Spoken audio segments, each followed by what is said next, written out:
Madame, monsieur, bonsoir. Bakara Salah à tous les fidèles musulmans. Ces fidèles musulmans qui ont célébré ce mardi la fête de la Tabaski, une occasion de partage de la parole d'Allah, mais aussi de réjouissance populaire.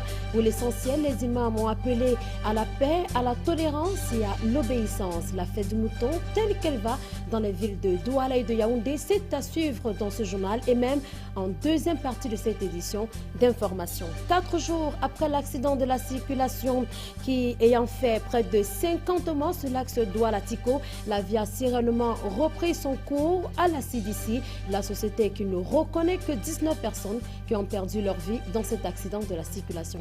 Madame, c'est tout pour le sommaire. On se retrouve dans un instant pour les développements.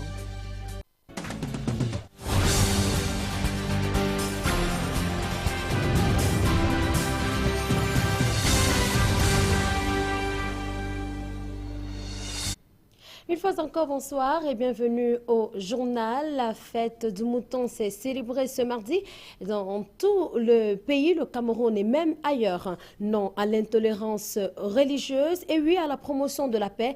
Tel est l'essentiel du sermon délivré à Yaoundé ce jour par l'imam de la mosquée centrale de Yaoundé. Ce lieu mythique de prière a été envahi par une foule de fidèles, mais aussi par le commerce du mouton. Emmanuel Job et Marcelin Gansop. C'était la grande ruée vers le complexe islamique de Tchinga à Yaoundé. À l'intérieur comme à l'extérieur de la mosquée, il y avait une marée humaine, des fidèles, parmi lesquels des membres du gouvernement et des chefs de mission diplomatiques venus célébrer la Tabaski, mais surtout glorifier Allah qui veille sur le Cameroun, ainsi que ses filles et fils. Mais surtout d'apporter également à nos forces de défense et de sécurité tous les soutiens dont ils ont besoin pour continuer à faire de notre nation un havre de paix. Attentive, l'immense foule a consommé sans modération le contenu du sermon délivré par l'imam. Ce dernier a recommandé aux fidèles foi, sobriété et soumission à Allah, avant de les inviter à cultiver la paix et à repousser au loin tout germe de l'intolérance religieuse. L'immolation du mouton a clos la prière ici, sans pour autant mettre un terme aux activités inhérentes à la fête du sacrifice. C'est ainsi que les environs de la mosquée ont été envahis par les vendeurs de moutons. Nous liquidons parce qu'aujourd'hui c'est la fête et on risque de perdre tout. Au lieu de perdre, il faut récupérer au moins l'argent, le prix d'achat quand même. Une séance de rattrapage pour les retardataires qui ont ainsi pu se ravitailler sans avoir à se déplacer. On se bat, même si c'est dur, on va se battre pour acheter. Ce n'est pas tard, on est gorgé jusqu'à 3 jours, 4 jours même. Oui, après la fête. La fête s'est poursuivie dans les familles autour d'un bon repas, en attendant la prochaine célébration, au nom de Allah. Du côté de Douala, dans la capitale économique et précisément à la place de l'UDEIAC, l'amour du prochain est au centre du sermon délivré par le deuxième adjoint de l'imam de la mosquée centrale de Douala. C'est en présence des autorités administratives de la région du littoral. Daniel Warenze II et Flavien Valondongo.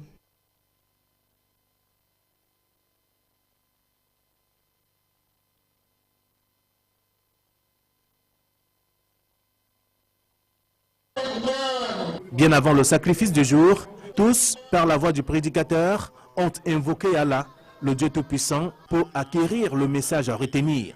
Et surtout notre pays a connu une paix qui est rare.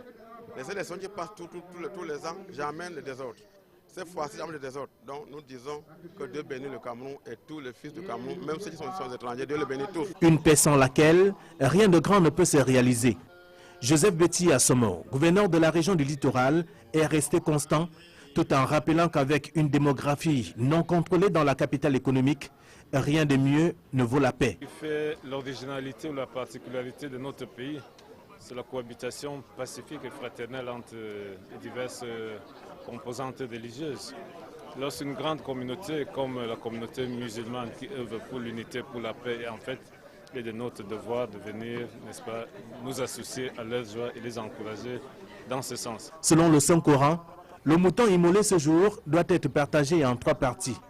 La première pour la famille, la seconde partie pour les démunis et la 3e partie pour les amis et autres connaissances. Ces directives faites, alors on aura respecté les consignes de Allah.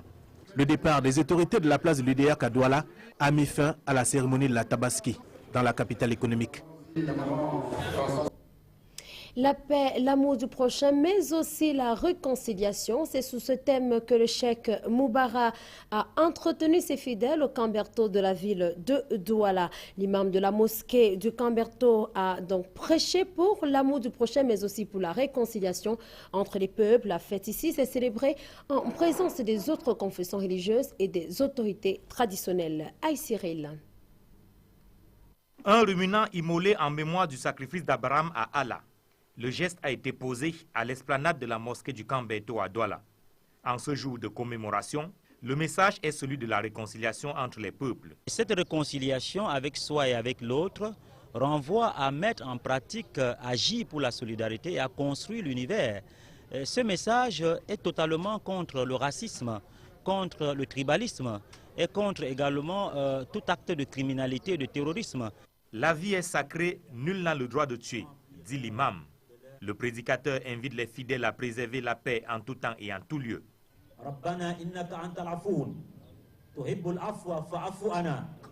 Coopérer dans le bien et dans la crainte de Dieu et non pas dans les turpitudes de la désobéissance. Le message est bien capté par ses ouailles. J'ai compris particulièrement que la religion n'est pas une chose personnelle, déjà et ce n'est qu'une continuité. Et cette continuité qui fait comprendre que on doit marcher selon la loi divine. Si tous ces musulmans rassemblés ici ce matin rentrent avec ce genre de message et mettent en pratique ce genre de message, ce qui va donc dire que le monde va grandir et la paix va régner. La fête du mouton qui est célébrée ce jour est aussi celle de partage et de générosité. Lorsque le prophète ordonne donc aux croyants de partager de sa viande avec autrui, d'ouvrir ses portes, ça veut dire que le musulman, une fois de plus, en ce grand jour, doit prouver qu'il est cet ambassadeur de paix et de vivre en solidarité avec l'univers, sans distinction aucune de race, ni de chapelle politique et autres. La présence des dignitaires d'autres confessions religieuses, des autorités administratives et traditionnelles à l'esplanade de la mosquée du Camberto traduit l'esprit d'ouverture que prône l'islam. Et après la prière, les réjouissances se sont poursuivies dans les familles, même de diverses façons. Si pour d'aucuns, on a choisi de rester sur place, partager le mouton à la mosquée, d'autres se sont retrouvés dans les domiciles. Tandis que les retardataires s'attelaient eux aussi à acheter du mouton. Alex Djomgan et Sylvestre Hippolyte-Zangan. Juste après la prière, pas le temps d'aller loin. Les agapes commencent sur place à la mosquée. Ces fidèles musulmans ont voulu partager le menu de la fête de la Tabaski à la mosquée d'un commando à Douala. D'autres, par contre, se sont donné rendez-vous dans les domiciles. Ces hommes, par exemple, discutent tranquillement pendant que les femmes apprêtent le repas. Ces dernières ne sont pas seules. Elles sont bien aidées. Ce jour de fête de la Tabaski à Douala, les marchés de moutons n'ont pas fermé les portes, car nombreux sont ceux qui ont voulu avoir leur bête le jour J. C'est un peu moins cher par rapport à avant la fête. Bon, souvent ça arrive comme ça. Là. Souvent les jours de la fête, ça revient encore cher. C'est pour ça qu'on a choisi d'acheter aujourd'hui. Bon, on préfère acheter le jour de la fête parce qu'il n'y a pas d'espace pour garder le mouton à la maison. On préfère acheter et laisser chez le vendeur. Voilà ainsi quelques clichés de la célébration de la fête de la Tabaski par les fidèles musulmans à Douala. Et de la fête de la Tabaski, nous en reparlerons au cours de la seconde partie de ce journal. Et parlons de toute autre chose. À présent, le travail se poursuit sereinement à la CDC, même les jours fériés. Quelques jours après la disparition d'une partie de son personnel à la suite de l'accident de la circulation survenu le week-end dernier sur l'axe Tiko-Douala, les dirigeants de la CDC continuent de contester le bilan des victimes pour ne retenir que 19 personnes. Les blessés restent quant à eux internés à l'hôpital de la structure du côté de Tiko. Séverin Chouban et Serge Anoto de retour de Tiko. Comme un enfant et son gadget, dans la nuit du 24 décembre, Jasco Sango Awa, le conducteur de la remorque qui transportait les employés de la CDC samedi dernier, ne veut plus se séparer de sa Bible. Il vient de loin. Lui, comme ses autres personnels à bord, ne cesse de voir défiler cette place, la CDC Del Monte Banana Project, le lieu du drame. Florence Ngakou, 34 ans, va mettre un peu de temps avant de reprendre son activité qui consistait à nettoyer autour des tiges, des VA, parce que... J'ai la poitrine qui était tapée là, sur la voiture, et la tête qui était fendue. Donc on a cousu ça. Donc depuis ce jour-là, je sens toujours mal ici. Donc je ne respire pas bien. Elle fait partie des 81 blessés conduits ici à l'hôpital de la CDC à Tico pour des soins intensifs. D'autres employés par contre n'auront pas eu cette chance-là de survivre à l'hécatombe. C'est le cas de Nicole Sikan, 27 ans et diplômée de l'université de Bouya, il n'y a pas longtemps. À Medel-Kosten, son domicile séparé aux couleurs du deuil. On garde d'elle le souvenir d'une jeune sans histoire et qui s'éterne les secrets. J'ai beaucoup d'amis, mais moi je ne dis pas tout à l'autre ami. J'ai dit elle mon secret. Je connais que si je dis elle que c'est comme ça, elle ne dit pas à quelqu'un. D'après les familles des victimes, l'employeur s'est engagé au cours d'une concertation à fournir un cercueil et autres frais pour l'organisation des obsèques. Mais au-delà de tout ceci, les familles auraient souhaité mieux de la part du management de la CDC. Le directeur général n'a pas passé, c'est seulement notre boss de travail, notre big man du travail sont passés. Pendant ce temps-là, et dans une artère de Tico, ces remorques continuent de libérer leur contenu. Combien était-il? Difficile à savoir. Et c'est rigolo en plus. Et une partie de la Cameroun Development Corporation supporte mal les conditions de travail dans cette entreprise. Il dénonce les horaires qui ne respectent pas les normes en la matière telles qu'elles dictées par l'Organisation internationale du travail. Il s'insurge aussi contre des salaires minables qu'ils perçoivent. Ils travaillent sans discontinuer plusieurs jours par semaine. Ces personnels saisonniers pour la plupart sont logés dans les cuistins, des espèces de cités-dortoirs de 2 pièces bâties au début du XXe siècle, aujourd'hui largement dépassé et insalubre. Et comme dans les remorques chargées du transport quotidien des employés, les cuistins de la CDC accueillent des familles nombreuses. Ce sont là quelques récriminations à l'endroit du top management de la CDC de la part de certains employés. Toujours pas de pont au lieu-dit Kosovo, c'est au quartier Bastos dans la ville de Yaoundé. Les travaux de construction d'un dallo et d'exécution des remblais qui étaient censés s'achever depuis 3 mois n'ont jamais commencé. Les populations riveraines attendent pourtant depuis 2 années. Emmanuel Job et Marcelin Gansob. Voici ce qui reste de ce qui servait jadis de pont au lieu-dit Kosovo, au quartier Bastos à Yaoundé. Un gigantesque trou qui représente désormais un danger permanent pour les riverains. Mais quand moi je passe par là à l'école, c'est ça que j'avais glissé là, j'étais tombé. Ma tenue s'était salie. La rue aussi, c'est dangereux. Quelqu'un peut se casser, il peut mourir. À la suite de multiples fissures, la buse qui servait de canalisation a cédé sous le poids de la terre, coupant carrément la route en 2. C'est la terre posée. Et la terre posée qui n'est pas bien damée sous l'eau, avec le passage de l'eau qui est vraiment très étroite, là, la terre n'a pas pu supporter. Donc c'est justement ce qui a entraîné le grand flac, le petit lac que vous avez vu là. Ça fait pratiquement 1 an, 3 mois, exactement comme ceci s'est passé. Les automobilistes qui passaient par ici pour rejoindre le carrefour Bastos, ainsi que le contrebas de l'ambassade du Japon, ont dû revoir le plan de circulation. Ce qui servait de chaussée s'est transformé en dépotoir d'ordures. Pourtant, une plaque implantée sur les lieux annonce des travaux de construction d'un dallo 3x3 avec 2 têtes et l'exécution des remblais. Les chefs supérieurs ont eu à faire des rapports avec le commandant de la brigade. Je n'ai vu personne passer. Alors que les travaux, financés par le BIP, exercice 2012, étaient censés durer 3 mois, le téléphone de l'entreprise qui était censé exécuter les travaux ne sonne pas.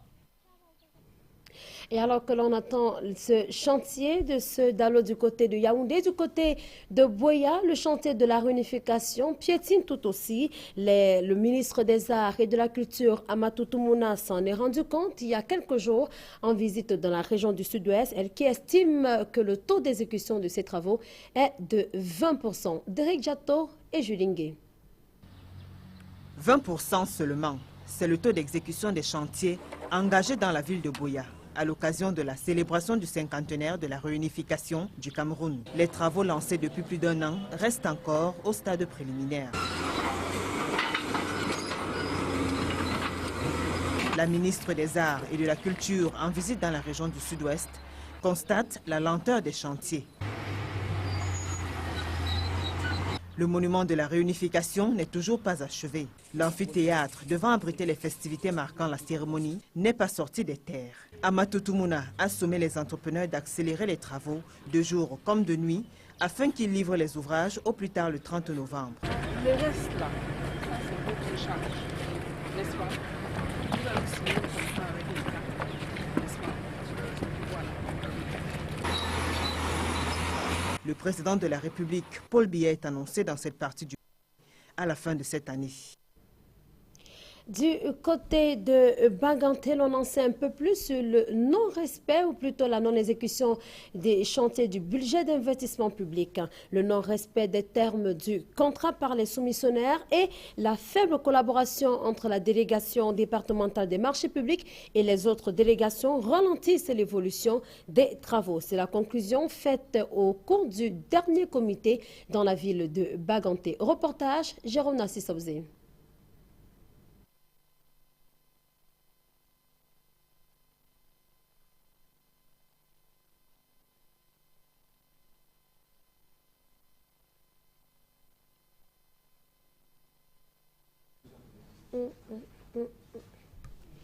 Et nous reviendrons donc dans un instant sur ce reportage de Baganté. Le temps pour nous de faire un tour à Melon dans le Mungo où le département du Mungo et dont la localité de Melon a désormais son hôtel de ville. L'édifice a coûté un peu plus de 150 millions de francs CFA et a été inauguré en début de semaine par le ministre délégué à l'administration territoriale. Étienne Pascal Azegun. La ville de Melon a désormais son hôtel. L'important bâtiment d'un niveau comporte en tout 23 bureaux, une salle des actes, une salle de fête d'une capacité de 400 places, ainsi qu'une cuisine et des toilettes. Cet ouvrage a été financé à hauteur de 150 millions de francs CFA par le FECOM. Pour l'exécutif communal sortant de Melon, d'autres réaménagements sont annoncés à la suite de ce bâtiment. A déplacé la gare routière pour créer une vaste place de l'hôtel de ville à Melon, avec aménagement des espaces verts, la pose des pavés et 2 fontaines. Mon successeur continuera certainement la mise en œuvre de ce projet. Des travaux qui seront mis à l'actif du nouvel exécutif communal qui prend fonction le 16 octobre 2013. Blériot Ella cède ainsi son siège de maire après 6 ans passés à la tête de cette mairie. Jules Dorendongo, le ministre délégué à l'administration territoriale, va recommander la maintenance du nouvel édifice à l'exécutif communal entrant. C'est aussi l'occasion de donner un certain nombre de conseils pour que les gens n'attendent pas les derniers jours et que dès le départ, on se mette vraiment au travail pour faire comme ce qui a été fait ici et que les populations bénéficient donc des infrastructures qui vont permettre d'améliorer leurs conditions de vie au quotidien. La cérémonie d'inauguration de l'hôtel de ville de Melon a connu la présence de l'autorité administrative, judiciaire et même traditionnelle du département du Mungo et de la région du littoral. Eh bien, municipal 2013, les sessions de plein droit ont lieu demain à travers les 360 communes que compte le Cameroun. Et en attendant cette session de plein droit du côté de Berthois, le maire sortant de l'arrondissement de Berthois 2e invite son remplaçant à plus de travail. Les populations, quant à elles, se prononcent sur le nouvel exécutif municipal et formulent leurs attentes. Benjamin Sam. Les 4 préfets de la région de l'Est vont enfourcher leur monture pour une tournée spéciale consacrée à l'élection des 33 nouveaux maires et leurs adjoints. S'il est difficile de lire dans la boule de cristal, qui sera élu maire, on se fait néanmoins une idée sur le profil de ces oiseaux rares. Il est celui-là qui doit gérer une partie du territoire que l'État lui a cédé. Sur ce territoire, il doit produire des biens et des services pour ses populations. Il doit se considérer comme un chef d'entreprise. Nous espérons avoir le genre de maire qui s'arrime à la nouvelle donne. Vous savez que nous sommes à l'ère de la décentralisation. Or, nous aimerons avoir des maires imaginatifs, des maires qui peuvent penser les projets, qui savent quel projet est bon pour la communauté. Dans les communes, la session de plein droit se prépare, de même que tous les documents de travail du maire élu. Les secrétaires généraux des mairies, chevilles ouvrières, attendent le nouveau patron, quel que soit son bord politique. Comme maintenant, je sais, n'est-ce pas, que j'ai 25 conseillers municipaux à la commune de Berthois II. Nous attendons l'élection. Celui qui viendra, on va travailler ensemble. Je ne me suis pas rapproché ici, tel ou tel, je ne veux même pas savoir, c'est pas là mon problème. Moi, je veux travailler, j'attends le nouveau maire pour le travail. Le maire sortant de Berthois II, fier de son bilan, ne manque pas de conseils pour son successeur. La nouvelle équipe qui arrive, qu'elle se dise que, écoute, à la commune, il n'y a pas de l'argent à la commune, il faut créer, il faut agir mieux. C'est-à-dire qu'il faut apporter un sens de management inventueux pour pouvoir se faire beaucoup d'argent à la commune. Les communes maintenant sont comme une entreprise. C'est-à-dire on crée l'entreprise, il faut mettre des idées pour qu'il y ait de l'argent. Il ne faut pas qu'ils se disent, voilà, le maire, il roule dans les grosses voitures, mais le maire fait comment pour avoir de grosses voitures.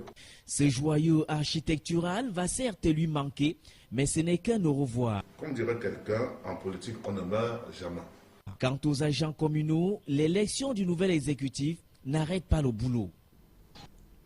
Gestion des recettes dans les départements du Mungo et du Nkam, les régisseurs à l'école de l'optimisation du rendement des recettes. Le cadre juridique et la tenue de la comptabilité sont entre autres les thèmes qui ont meublé la formation dans la ville de Kansamba. Sikin Djemba et Etienne Pascal Azegu.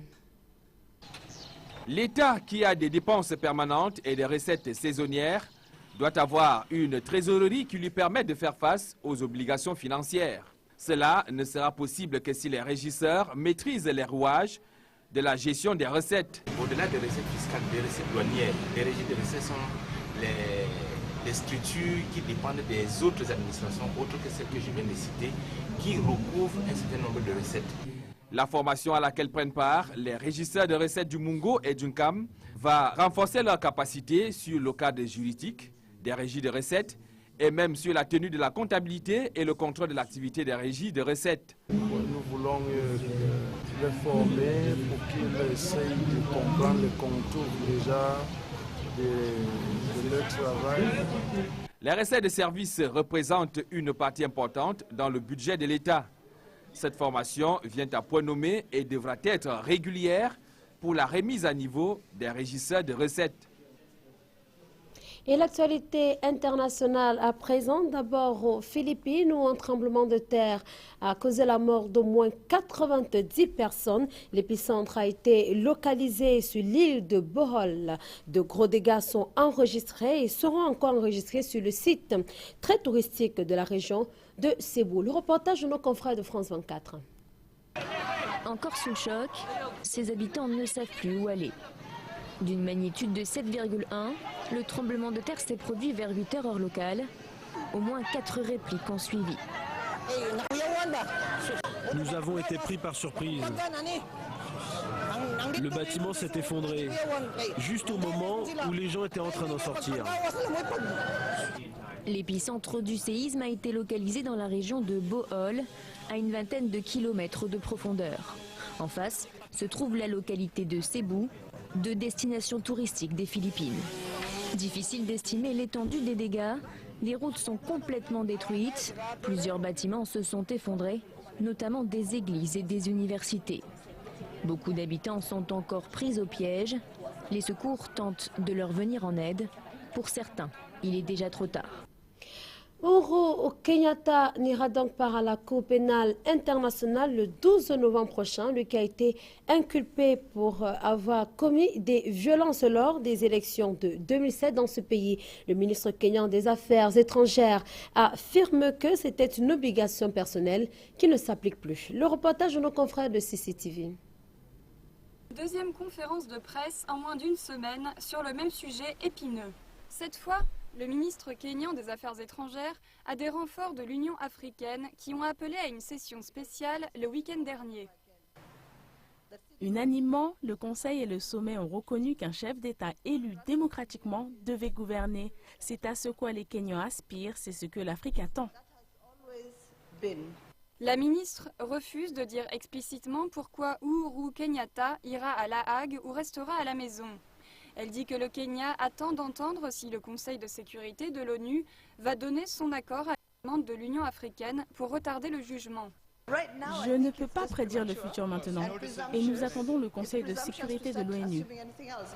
Kenyatta nie les accusations de la Cour pénale internationale et il a été très clair sur le fait qu'en tant que président, il n'était plus un citoyen privé répondant aux obligations sur le jugement. Son ministre des Affaires étrangères répercute cela. Pendant tout ce temps, c'était des problèmes personnels. Mais maintenant, les Kenyans lui ont donné un mandat. Alors, cette dernière nouvelle qui nous parvient à l'instant au sujet du sport, éliminatoire de la Coupe du Monde de 2014. Le dernier match de la zone Afrique s'est joué ce jour et le Ghana a battu par 6-1 l'Égypte en match aller. C'était cet après-midi du côté de Koumassi au Ghana. Merci donc de rester avec nous pour la seconde partie de ce journal. Nous reparlons dans un instant de la célébration de la fête de la Tabaski. À tout de suite.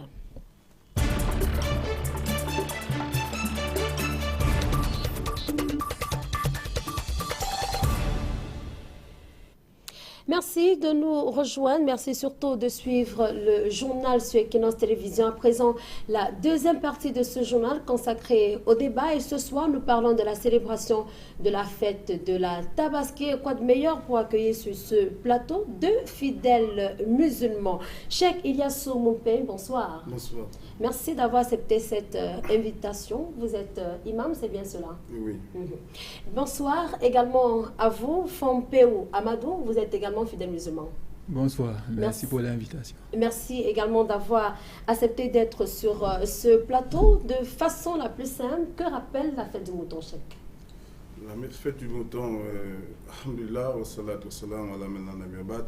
D'abord, nous louangeons le Seigneur qui nous a gratifié, qui nous a donné sa grâce et qui nous a permis d'être là.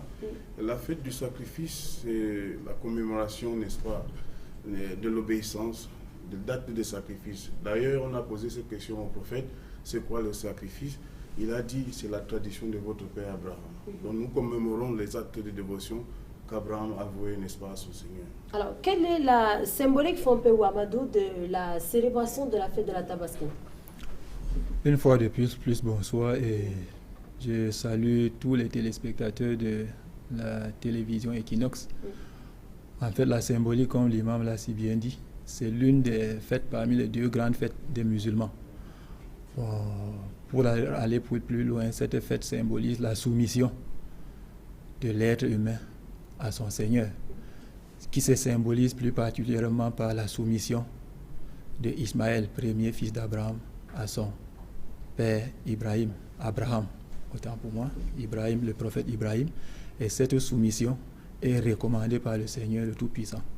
Alors, on parle de soumission, on l'a suivi tout à l'heure dans les différents reportages, l'appel à la tolérance, à l'obéissance.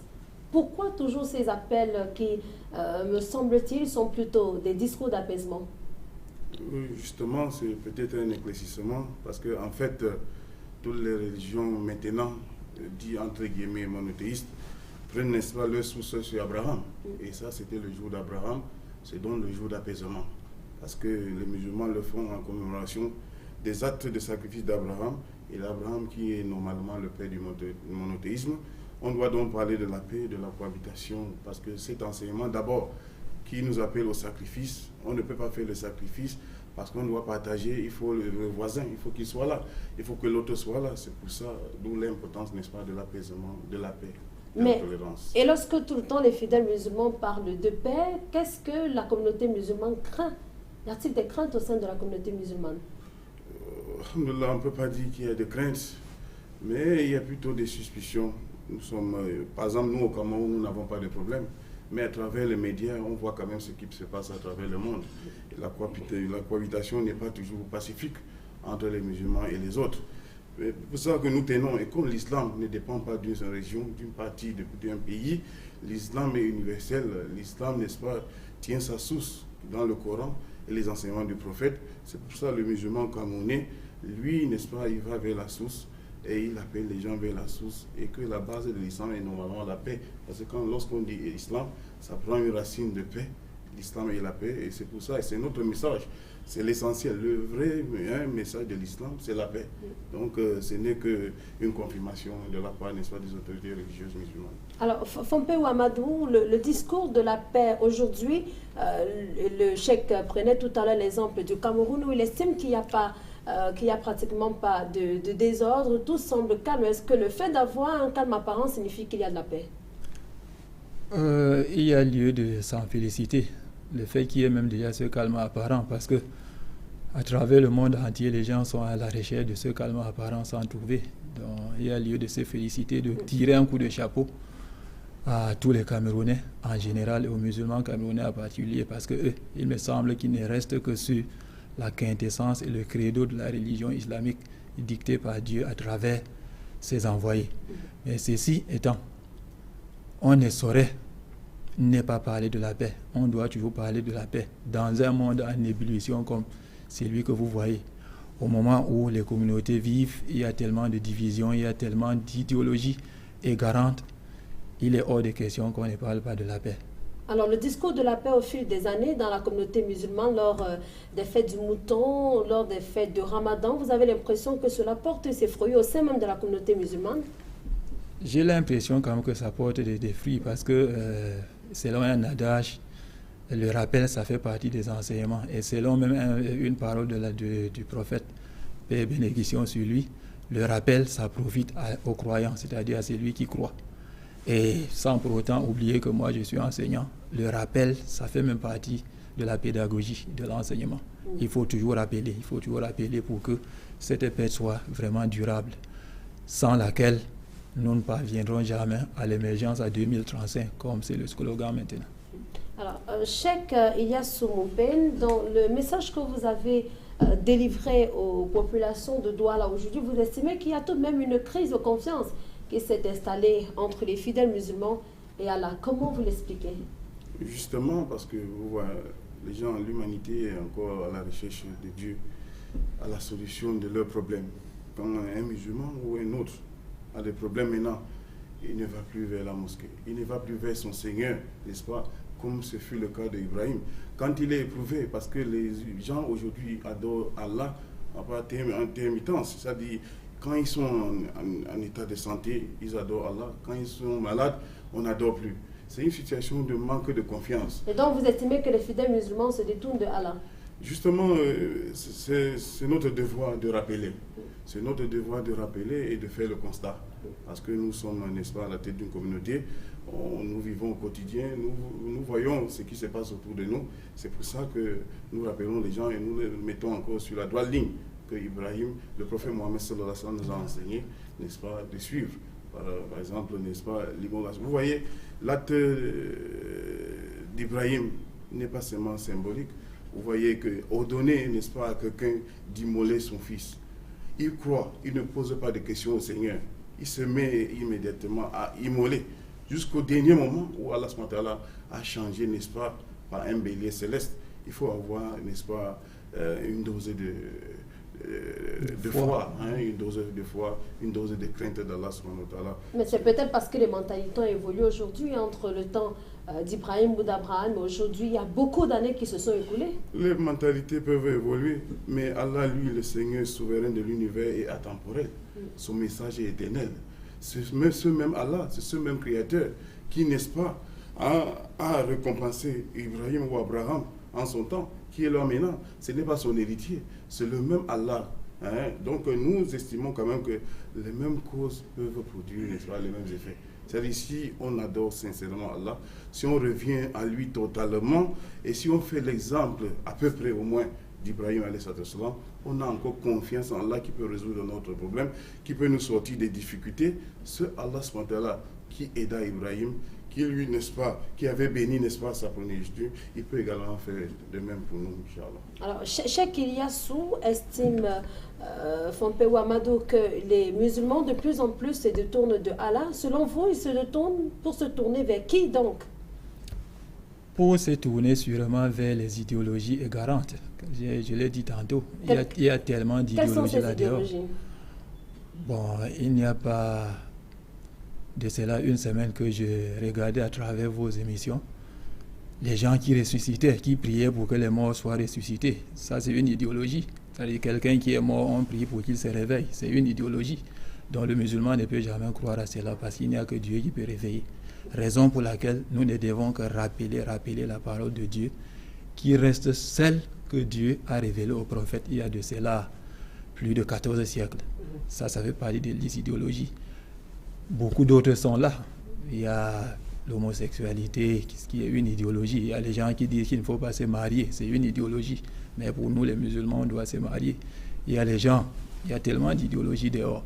Et c'est à travers ces idéologies égarantes que le monde perd le nord.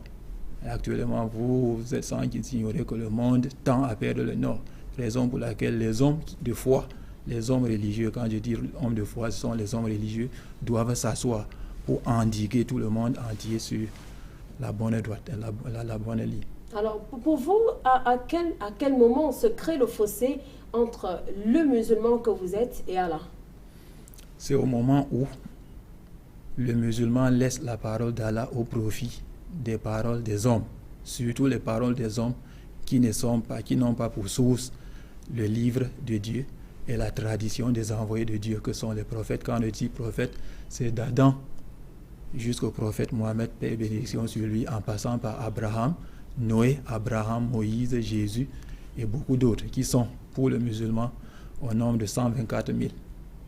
Alors, aujourd'hui, Cheikh Ilyassou Moumpene, vous avez l'impression qu'il y aurait des mauvais prophètes parmi les musulmans aujourd'hui? Vous savez bien, c'est bien évident. Le prophète sallallahu alayhi wa sallam ne peut pas parler d'une chose qui n'arrivera pas. C'est même pour cela qu'il est prophète. Il avait prédit et parlé dans son discours d'adieu. C'est pour ça qu'il a tenu un discours fort ce jour-là. C'était ce jour de Hajj, n'est-ce pas, Amina? Il a dit que je vous laisse deux choses, le livre d'Allah et la parole du prophète qui est à Sunna. Si vous y tenez donc fermement, vous ne vous égarez pas. Vous voyez beaucoup, n'est-ce pas, des gens qui cherchent à être peut-être des leaders, qui veulent créer des groupes, n'est-ce pas, créer d'autres innovations à travers la religion. C'est de ça que nous voulons parler pour leur rappeler, n'est-ce pas, à l'ordre, de dire que nous avons un livre unique qui est le Coran et, n'est-ce pas, un enseignement du prophète Mohammed sallallahu alayhi wa sallam, à quoi il faut se référer. Et quand, par exemple, il y a discussion, il faut toujours se retourner, n'est-ce pas, à la source. Cela veut dire qu'on peut craindre l'existence des sectes ésotériques, des sectes également parmi les fidèles musulmans. Effectivement, ça ne manque pas, ça ne peut pas manquer. Si on trouve ailleurs, la communauté musulmane ne peut pas faire l'exception. Il y a toujours des idéologies égarantes, comme le professeur venait de dire. Il y a toujours ces idéologies, il y a toujours ceux qui créent, n'est-ce pas, qui mettent les livres, n'est-ce pas, à côté et qui pensent pouvoir décider ou bien donner, créer d'autres lois. N'est-ce pas? Ils ne sont pas ce que le prophète Mohammed a laissé. Que faut-il donc faire, Fompe Ouamadou, pour restaurer un climat de confiance entre le fidèle musulman et sa religion, afin d'éviter qu'il ne se détourne pour se retourner vers les sectes ésotériques et autres sectes? D'ailleurs, tout commence par l'éducation. À partir du moment où dans le Coran, les premiers versets à être révélés au prophète Mohammed sont les versets de la lecture. Dieu dit au prophète, lis au nom de celui qui a créé à l'aide d'une adhérence jusqu'à un certain niveau. Donc c'est une manière d'enseigner le prophète, de lui donner la sagesse, de le mettre sur la bonne droite, sur la ligne droite. Et c'est comme ça que les envoyés de Dieu qui sont, quand je dis envoyés de Dieu, les remplaçants des prophètes, ce sont les hommes de Dieu, les hommes de foi, ceux qui ont la connaissance divine, ceux qui ont la connaissance religieuse. C'est eux qui doivent tout faire pour rester dans la droiture et éduquer les hommes dans la droiture. Quand je dis éduquer, ce n'est pas seulement enseigner la religion. Toute science qui est de nature à aider l'être humain est une science de l'éducation. Donc nous devons rien que éduquer les hommes à rester sur la morale. Et donc, pour terminer, je sais qu'il faut simplement éduquer et sensibiliser les fidèles musulmans. Oui, tout le monde entier, pas seulement les fidèles musulmans, le monde entier. Pas seulement les fidèles musulmans, et tout le monde, tous ceux qui vivent avec les musulmans. Alors, merci à vous, Cheikh Ilyas Soumoumpen, d'avoir accepté cette invitation. Et Bakadessala à vous. Bakadessala, c'est un honneur pour nous et c'est nous qui vous remercions. Merci également à vous, Fompe Ouamadou, et Bakadessala également à vous. Grand merci pour l'invitation et bonne fête à tout le monde. Merci donc à tous et à toutes d'avoir regardé le journal sur Equinox Télévision une fois encore. Bonne fête de la Tabaski à tous les fidèles musulmans. Je vous donne rendez-vous demain lorsqu'il sera exactement 20h. Bonsoir.